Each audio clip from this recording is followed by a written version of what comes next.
20:32, la mejor precisión el mejor promedio de este año de entrar cuando necesitamos entrar. Ya esta cortina a mí me da pie a entrevista, ¿no? Ya la hemos usado un par de veces. La cortina de Dios, que recomendada por... le daba letra. En este caso, y como venimos haciendo en la medida que podemos, que lo pensamos necesario, desde nuestro primer programa estuvimos conversando con diferentes referencias para nosotras como presencias necesarias y fundamentales para abrir conversaciones, reflexiones, pensamientos, ideas. Que den cuenta de esto, ¿no? De los aportes de los feminismos, del movimiento de mujeres, del movimiento LGTBQ y más, para seguir pensando la historia y el presente de estas luchas también, bueno, para asegurarnos que, en algún punto encontrar confluencias de que estamos como moviéndonos hacia futuros para nosotras. Ojalá sean feministas, ¿no? En la medida de lo posible. En la medida de lo posible. Así que le estamos dando la bienvenida a este encuentro número 36 de Aguar la Fiesta por la FM de la calle de Bahía Blanca, a Daniela Rodríguez, docente delegada del SUTEBA, dirigente del PTS y Pan y Rosas en el Frente de Izquierda de Unidad. Bienvenida, Dani, una compañera, podemos decir. Ya hemos estado... Compañeras de lucha. Ya hemos estado en muchas situaciones conversando. En esta es una nueva, nosotras aquí, como encarando un nuevo proyecto comunicacional desde los feminismos. Así que buenas noches, Dani, bienvenida, te doy la bienvenida nuevamente. Buenas noches a ustedes. Por supuesto, hemos compartido muchos espacios de lucha de las mujeres, de las disidencias, así que bueno. Este es otro espacio también. Este es otro espacio. Hemos estado más de acuerdo, menos de acuerdo, porque también dentro de esto de pensar, ¿no? Los aportes, de poner en conversación, bueno, el diálogo también tiene eso, ¿no? De estar como más de acuerdo, menos de acuerdo, pero hemos estado, que para mí eso es como lo que digamos, la continuidad, lo que nos sostiene y en el cual nos seguimos como encontrando juntas, ¿no? Bueno, Dani, esta parte como lado B o Feministas haciendo política parte 2 tiene como una continuidad con el programa anterior y bueno, hoy queríamos como conversar en un plano tal vez un poco, no sé si la palabra es más íntimo, pero sí como más personal, como más... genealógico. Más relajado, ¿no? Entendiendo que, bueno, que nosotras la otra vez hacíamos como algunas propuestas, ¿no? De por qué hay que ponerle palabras al hacer desde cuando es hecho desde las mujeres y las disidencias, porque tiene otras connotaciones, entendiendo que bueno, que vivimos en una sociedad donde estructuralmente vivimos como en alguna diferencia con respecto a otras identidades, y en este caso estoy hablando de los varones cis, ¿no? Como entonces se nos ponen tal vez otros desafíos a la hora de hacer política a las mujeres, y bueno, un poco hoy queríamos ir conversando, o por lo menos al principio de la propuesta de esta conversación, con respecto a ir por ahí, digamos, ¿no? Como ir a algo de lo más, de cómo una fue armando ese camino, esa genealogía, ¿no? De cómo, bueno, de cómo... Hay una pregunta que dice Saramet, o dos preguntas mejor dicho, que dice, bueno, ¿dónde te encontró el feminismo? O ¿de quién te viene el feminismo? Y bueno, y en este caso podemos hablar del movimiento de mujeres, podemos hablar con otras palabras, pero queríamos iniciar la conversación por ahí, Dani, como, bueno, ¿cuál es la historia de Dani Rodríguez? O tu recorrido, o como vos quieras encarar esta parte. Sí, no, está bueno, porque también personalmente, digo, estamos atravesados por contextos históricos, entonces también tiene que ver un poco con eso, el ver el recorrido que hasta llegar a hoy. Desde muy chica, yo no sé si era cuestionar en esos términos, no sabía muy bien qué era lo que me pasaba, pero sí entendía que había algo que me chocaba en esa desigualdad de géneros. Había un montón de actividades que a mí me interesaban, que me gustaban, que estaban consideradas dentro del plano de lo masculino, y y que yo me mandaba y lo hacía. Por ejemplo, el fútbol. A mí el fútbol es un deporte que me encantan los deportes, soy de hacer deportes, pero el fútbol, que siempre fue considerado un deporte de varones, y más en un país como Argentina, en una ciudad como Bahía. Entonces, desde muy chica yo intentaba conocer más sobre el juego y demás. Tuve un viejo que muy compañero en eso, que no medía si era mujer o no, entonces me acompañaba mucho y me fui ganando un lugar en ese sentido. Después con un montón de actividades que a mí me parecía que estaba mal el plano de la desigualdad. Después ya más de grande, digamos, o sea, ese sería como un encuentro con el feminismo incipiente, el empezar a cuestionar o a desnaturalizar algo que ya estaba dado. Después ya me pasó más de grande de encontrarme con, o de conocer más las luchas de las mujeres del pasado. Primero me encontré con aquellas que habían peleado por el sufragio femenino, esto por ahí un poco antes de empezar la universidad. Yo igual estudié antes de historia, diseño de indumentaria, soy diseñadora de indumentaria, pero trabajé muchos años como costurera, entonces me llamaba mucho la atención las luchas de ese sector tan explotado, porque lo vivía un poco en carne propia. Sí, sí. Y después, bueno, ni hablar, creo que después vamos a ir específicamente a lo que fue el 2001, pero me conmovieron muchas luchas de mujeres sin saber muy bien las distintas corrientes de feminismos y demás. Después, cuando entré a la universidad, también me encontré con mujeres de la historia, como, no sé, como Julieta Lanteri, las primeras médicas y militantes argentinas de fines del siglo XIX y principios del XX, las anarquistas del periódico La Voz de la Mujer, que me impactó muchísimo ese periódico, lo tenía, me lo fotocopié porque no podía creer que ya en esa época fueran tan disruptivas con sus denuncias y con lo que planteaban. Y bueno, y una digamos, una de las mujeres que es el día de hoy que más admiro, que es Rosa Luxemburgo. Digo esto 2002, 2003, 2004, me fui encontrando con eso, ya sabía que quería estudiar historia de las mujeres. Ahí ya me fui definiendo hacia un lugar.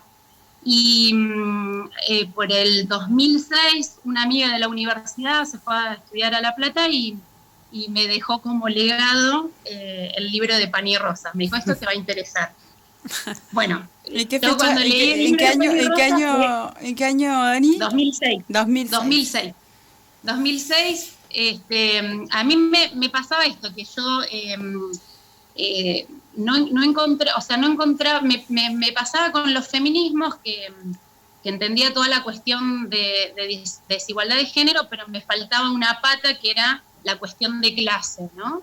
Y bueno, cuando leí el Pan y Rosas fue como, dije, bueno, acá en palabras, en estrategia, en teorías y por lo que plantea todo el Pan y Rosas, que va a lo largo de toda la historia, prácticas, es lo que yo pienso y por el camino que quiero ir.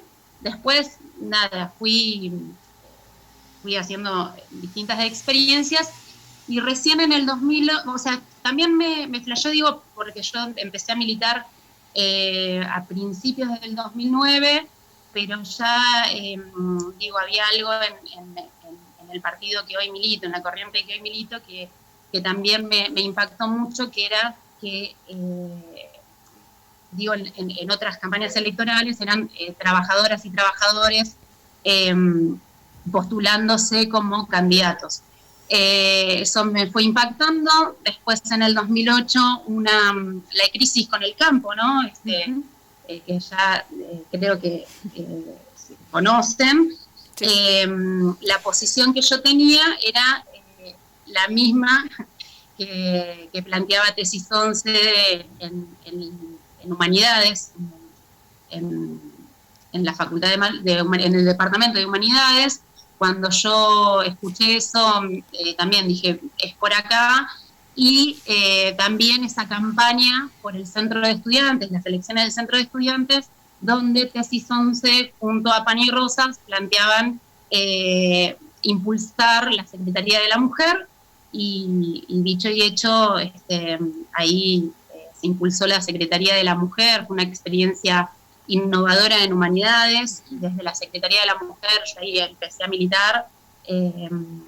Llevamos adelante organizarnos primero en asambleas, en reuniones, poniendo por delante las demandas de las mujeres, de las trabajadoras, las estudiantes. Se dio justo en el contexto de la lucha de las obreras de Kraft Terrabusi, que fue en la pandemia anterior, en la gripe A, y el cuestionamiento a las condiciones de trabajo, la pelea contra los despidos y demás.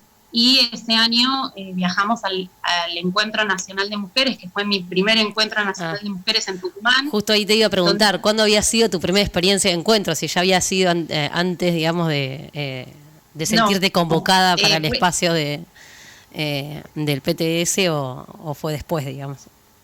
No, fue ahí porque por desconocimiento, no conocía ese espacio, y ya organizada con Pan y Rosas, viajamos, y fue una experiencia extraordinaria porque compartimos con las obreras de Kraft, con el sector de Madres de Plaza de Mayo, línea fundadora, Elia Espen, Mirta Baravalle, con la mamá de Luciano Arruga, la hermana también. Fue una experiencia que creo que no me la voy a olvidar nunca.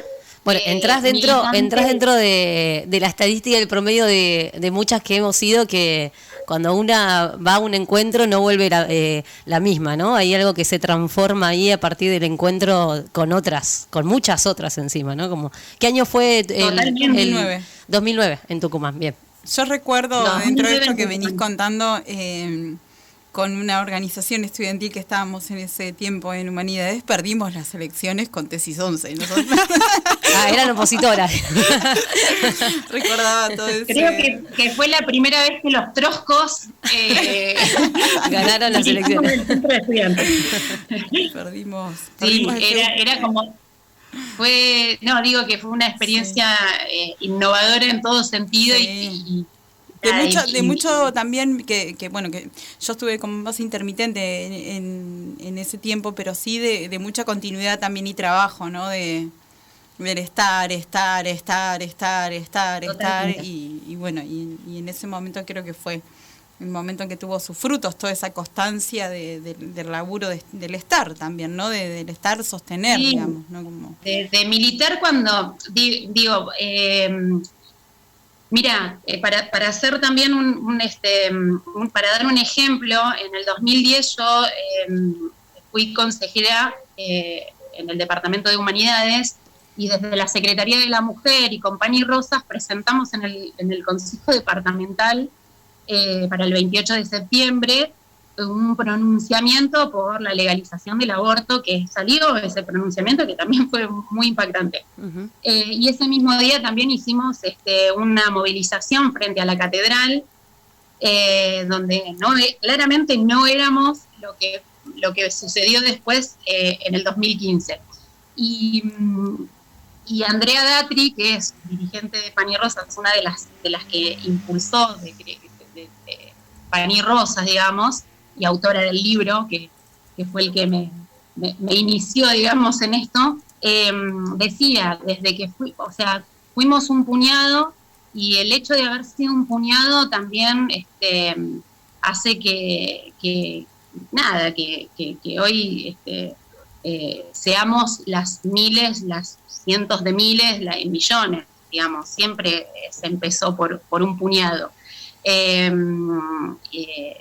Imagínate Bahía Blanca en esa época, ni hablar años anteriores. Yo siempre reconozco a todas las agrupaciones y mujeres que pelearon antes que nosotras, digamos.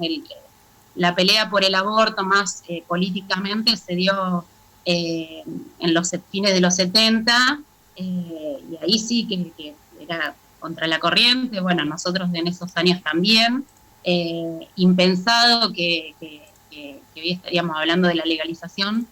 En un punto y en otro punto sabemos que la movilización es la que logra y conquista derechos, la movilización popular, la movilización de las mujeres, de las disidencias. Y en ese marco nosotros también denunciábamos que había una presidenta mujer, que era Cristina Fernández, y que había cajoneado el proyecto 6 veces en ese momento, que ahí nosotros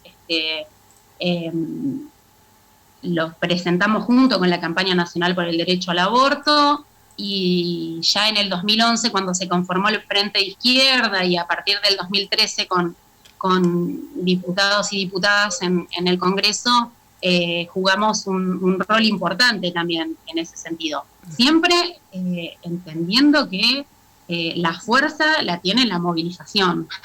Eso fue, en el 2018 estuvimos muy cerca de conquistarlo, y ya el año pasado se conquistó, lo que no quiere decir que nos sigamos peleando para que se implemente, y el tema del presupuesto y todo lo que sabemos que la lucha no termina ahí con una ley.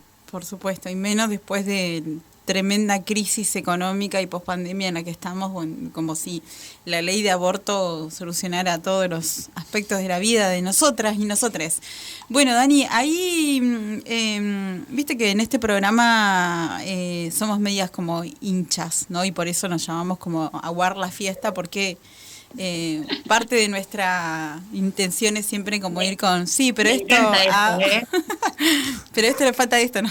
Bueno, con ese plan, y bueno, y hemos tomado algunas autoras que nos vienen acompañando durante a lo largo de estos programas, y sí entendemos que bueno, que cuando digamos, cuando nos interiorizamos o nos decidimos o nos convencemos o nos, no sé, seducimos por el hacer política, bueno, la situación no es la misma que la de los varones, ¿no? Y en esto nosotras diferenciamos, ¿no? Como que tenemos en algún punto, no sé si diferenciamos, pero somos conscientes que tenemos por un lado, bueno, nuestra vida cotidiana, ¿no? Nuestro hacer dentro de elegir una profesión, elegir un trabajo, estar menos precarizada, digo, para todas puede ser niveles muy diferentes y deseos y lo que una puede, lo que una quiere, lo que una desea, diversa, ¿no? Y también una vida pública, ¿no? Como que hacemos esa disrupción o separación en algún punto, porque no es que todavía tenemos como eso siendo parte de una sola misma cosa, y además porque también entendemos, por lo menos nosotras y mucho lo hemos entendido también desde el socorrismo, que dentro de la vida cotidiana, dentro de las casas y las camas, también hay política, ¿no? Se hace política desde ahí también. Así que en eso teníamos ganas de conversar con vos. Bueno, ¿qué significa, digamos, ¿no? Haber decidido ser una militante política, una activista política, una militante de un partido político, ¿no? Bueno, que entendemos que ahí en principio hay un deseo de imaginar cambios, que una pone en práctica esos deseos que tiene, como que también se ha resistido, que hemos trascendido, pero que también, bueno, que en algún punto se han resignado cosas, ¿no? Porque todavía sigue siendo como un poquito más difícil para nosotras. Así que no sé, como la pregunta que podemos pensar acá para cerrar esta parte concretamente es, bueno, ¿qué significa para una trabajadora ser candidata de un partido político con características que no son las tradicionales de cómo conocemos a los partidos políticos en Argentina, ¿no? Sí, bueno, vos dijiste algo que es importante, y es cómo a las mujeres nos ha costado, por esta desigualdad, vamos a hablar de patriarcado, entrar a la política o tomar nuestro destino en nuestras manos. Pero también eso es para los y las trabajadoras, por eso está bueno esta pregunta de qué significa ser una candidata militante trabajadora.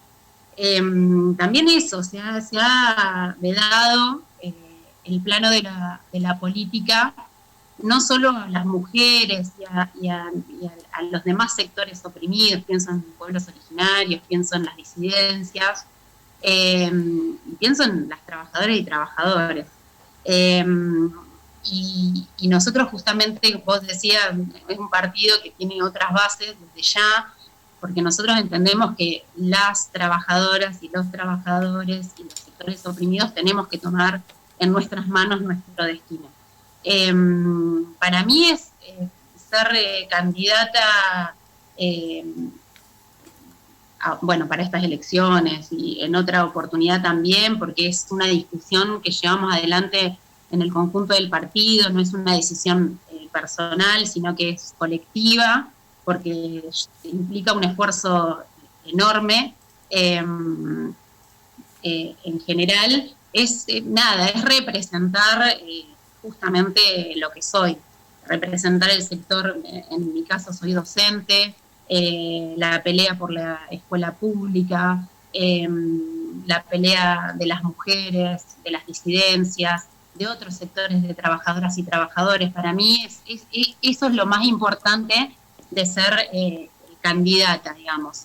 Y algo muy importante desde nuestra perspectiva, que es poder llevar las ideas del socialismo y de que otra sociedad es posible a otros lugares, a todos los lugares de trabajo, de estudio, pero que en una campaña electoral a nosotros nos amplifica la voz, porque es algo que por ahí no lo tenemos frecuentemente, ¿no?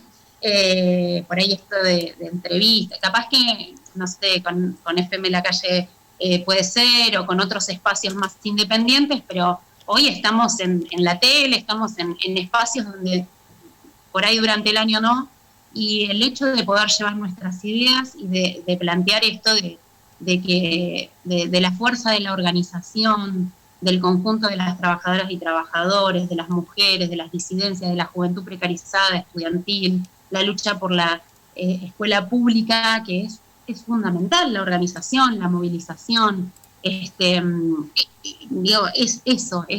para mí es muy importante. Y es un orgullo en un punto, porque además nuestras listas están conformadas por trabajadoras y trabajadores, por luchadores sociales, políticos, sindicales.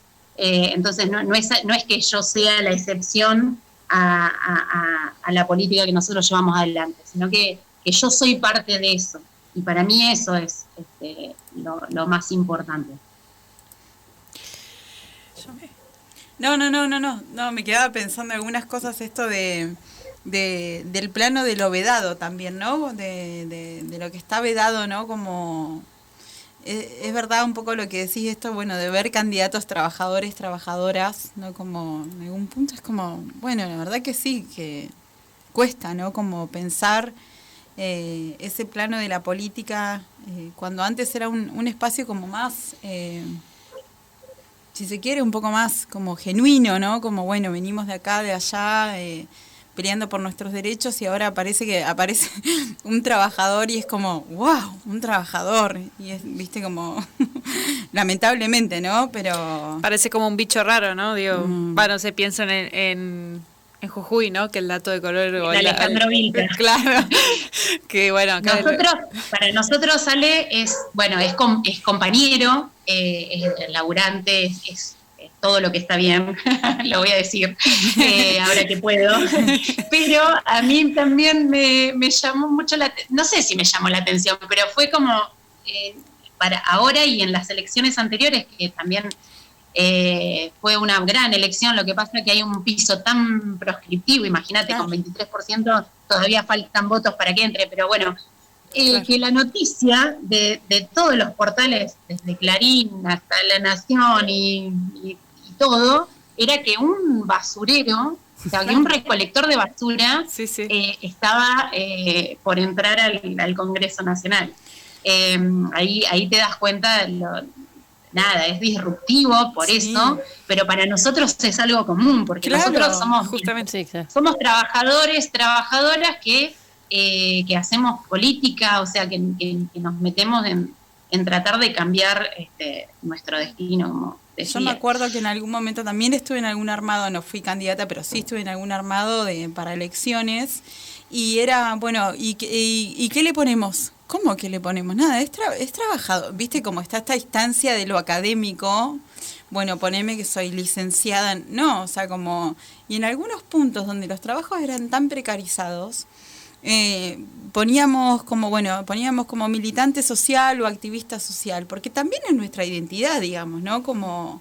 además de, o sea, como teníamos que ir dibujando para las propuestas gráficas algo que quede acorde a propuestas más de elitistas, si se quiere, ¿no? Como, ¿y este qué pasa? ¿No es economista o no tiene como un posgrado? Sí. Es difícil también. Pienso también un poco lo que hablábamos en la primera etapa de este programa, ¿no? De cómo el hacer político termina siendo una cosa distante, que no es para todo el mundo, que termina siendo algo casi de una élite, digamos, como que no pueden salir, el hacer político no puede salir de las bases, de la gente de a pie, digo, de eso, ¿no? La construcción cotidiana. Nosotros hablamos de casta política, y de hecho uno de los primeros proyectos que presentamos en el 2013 con Nico del Caño fue que todos los funcionarios, diputados, diputadas, intendentes, todos, cobren como una maestra o como un trabajador, que sean revocables. Nosotros tenemos un sistema de rotación y demás, y eso fue un impacto para amplios sectores, bien tomados por sectores de trabajadoras y trabajadores, pero que... Muy mal tomado por los que no.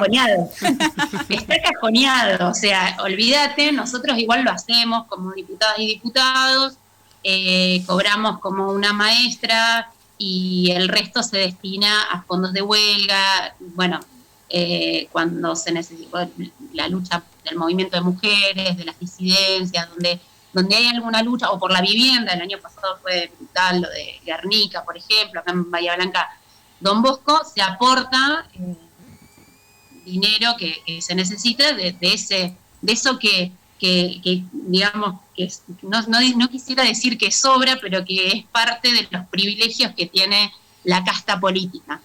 Que la mayoría son ricos, entonces están muy alejados de las necesidades que tenemos quienes laburamos, quienes somos de los sectores más oprimidos y demás. Entonces esa también es una denuncia que venimos haciendo hace mucho tiempo, y que no es algo que lo inventamos nosotros, sino que eso es algo que viene históricamente de lo que fue la Comuna de París.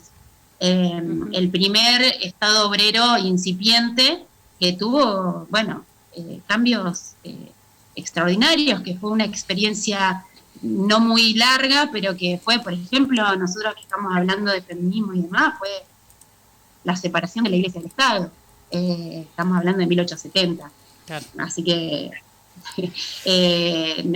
viste, cuando nos decían, a ustedes se les ocurre, no es que se nos ocurrió hoy, sino que es la tradición socialista, la tradición de esos primeros estados obreros, la Comuna de París, y después, para mí, fundamental, la Revolución Rusa de 1917, que no solo fue comenzada por las mujeres el 8 de marzo, con la huelga de las mujeres, sino que después esa revolución trajo o intentó establecer cambios que hasta el día de hoy en muchos países no existen, como la legalización del aborto, el cuestionamiento del trabajo doméstico o no remunerado, y cuestiones de la desigualdad de las mujeres y demás. O sea, hay un libro muy, muy bueno que se los recomiendo, que sacamos desde el IPS, que es nuestra editorial, que se llama La mujer, el Estado y la Revolución, y ahí plantea todas las leyes que se dieron transicionales, digamos, porque eran en ese Estado obrero, y además todas las discusiones con respecto a la cuestión de la educación de las mujeres, de las disidencias, ya discutían cosas que hoy nos parecen nuevas, pero que no lo son. Bien, ahí a ese libro, perdón. No, dale, para el kit de supervivencia. Sí, vos sabés que nosotras dentro del programa de Aguar la Fiesta tomamos el concepto del aguafiesta feminista por la feminista Sara Med. Y uno de los conceptos que nos comparte también y que hacemos parte de un segmento de este programa tiene que ver con el kit de supervivencia feminista, ¿no? Como es aquel kit donde guardamos cosas que nos ayudan a buscar y a encontrarlas en los momentos en los cuales se nos hace difícil transitar en un mundo de tantas injusticias, ¿no? Entonces ahí en ese segmento justamente podemos como formar parte del kit libros, no sé, podcasts, no sé, películas, series, vamos proponiendo algunas cosas que vamos subiendo a redes, así que bueno, nada, ya lo dejé notado porque era justo algo que te quería preguntar para cerrar la entrevista, así que bueno, te me adelantaste. No, buenísimo. Nosotros tenemos una editorial, creo que no es por hacer autobombo, pero creo que en la izquierda... Aprovechá, Dani, aprovechá el espacio. Sí, por favor, está el espacio. Que es una editorial a pulmón desde ya, pero tenemos libros desde los clásicos de Marx, Engels, Trotsky, Lenin, ahora sacamos Rosa Luxemburgo, y dentro de eso tenemos una colección mujer, que hay libros, bueno, desde Pan y Rosas, Luchadoras, que es un poco la historia de distintas mujeres a lo largo de todo el mundo. La mujer, el Estado y la Revolución, que está escrito por una feminista estadounidense, no es militante de nuestra corriente, pero hizo una investigación extraordinaria y nosotros editamos el libro. Rosa Luxemburgo, bueno, tenemos una colección, después te vamos a pedir las redes sociales capaz para hacer el contacto y te lo etiquetamos cuando subamos la entrevista. Sí, ya queda guardada en las redes y la gente puede... Recomendadísimo. Acá la tiranía del Zoom. La tiranía del Zoom nos está diciendo que tenemos tiempo. Ya ir cerrando. Sin embargo, Dani, bueno, por ahí lo único decir que nosotras nos reivindicamos, desde Pan y Rosa nos reivindicamos feministas socialistas, es decir, una feminista estadounidense en 1914 sintetizó lo que nosotros pensamos, que es quien es socialista y no es feminista carece de amplitud, pero quien es feminista y no es socialista carece de estrategia. Nosotras entendemos que solo la revolución social que termine con este sistema de explotación puede sentar las bases para la emancipación no solo de las mujeres, sino de todos los sectores oprimidos, y en esa lucha estamos. Y digo, por ahí para cerrar con lo actual, el movimiento de mujeres que irrumpió en 2015 en Argentina con el Ni Una Menos, que fue impresionante, pero que también hay un movimiento internacional, lo que puso, lo que cambió fue la subjetividad a grandes o ampliamente, ¿sí? Y le puso legitimidad a las demandas de las mujeres. Pero dentro de los distintos feminismos nosotros vemos que hay algunos sectores que confían, o que nosotros a veces llamamos feminismos de los ministerios y demás, que confían en que la sumatoria de leyes van a hacer que las mujeres nos emancipemos, y justamente nosotros planteamos que es fundamental terminar con el patriarcado para sentar las bases para la emancipación de las mujeres. Desafíos que tenemos ahora, las PASOs abrieron una crisis, ya nosotros la veníamos viendo, la pandemia y demás, pero le abrió una crisis al frente de todos, que es quien nos gobierna a nivel nacional y provincial, y lo que hicieron fue cambiar un gabinete cuando se autodefinían como de las mujeres y que terminaron con el patriarcado, ponen en el gabinete a un Mansur, y entonces se viene jodida la cosa. Sorpresa. Hoy hablábamos de la legalización del aborto, pusieron en el gabinete lo más duro, digamos, que es para frenar la movilización popular. Aníbal Fernández, ya sabemos el prontuario de cada uno.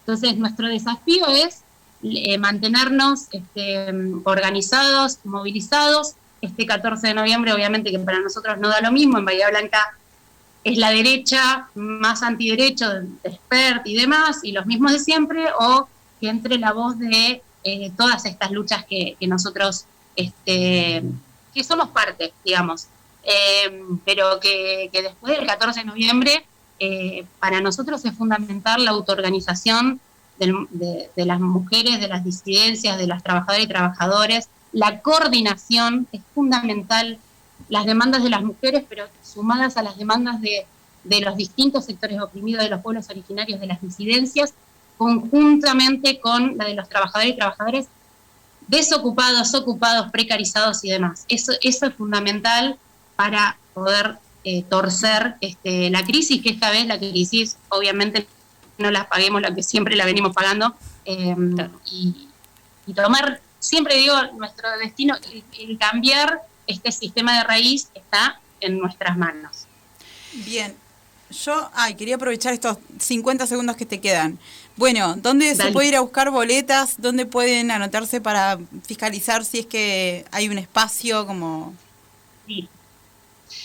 Celarrayán 685, pueden ir a buscar boletas, anotarse para fiscalizar.